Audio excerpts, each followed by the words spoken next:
তো ফাইনালি আজ আমিও চলে এসেছি মানে কটকটি রেসিপি বেলই রে। তো প্রথমে তালিমিতে তেল ভাজা রেখে আর কি এই হুট করে হ্যাঁ বেললাই মানে আর যে হত মায়ের হাইতাম এই জুতা স্যান্ডল বোতল তারপর দিয়ে এই হাড্ডি টইন ভাঙ্গা মানে হনমিকে আর কিছু মানে নরাখতাম তোয়াই তোয়াই আনি আনি শুধু কটকটি আলারে দিতাম কটকটি আলারে কটকটি দিত তো আর মতো এনজয় হজনে করি পারে এখনকার বসা তো মানে নাই বললেই চলে তারা চিনতো না তো তাহলে ফসারে আই কি জিয়া হাতে চাই আছে সল কটকরি বানাই তোরা খাবাই এখন তারা যেতে কটকরি হয়ে তার মানে কটকরি খিজনি নসিনের উদ্যোগ তো আমি প্রথম যেহেতু বানাই রায় চিনি কিন্তু বেশি নহলে আমাদের বরবাদ করে লাভ নাই এরপর শুধু মানে 1 কাপ চিনি দিয়ে রে চিনি মানে ফ্রাই দানি মেদি গলাই রে এই এর ভিতরে দি গেলাই দি মানে আধা চামচের মতো ছোটা যেতে দিই মানে ফুলি মানে ফুটবলের মতো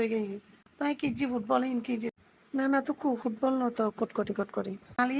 সুন্দর করে একদম 10 মিনিট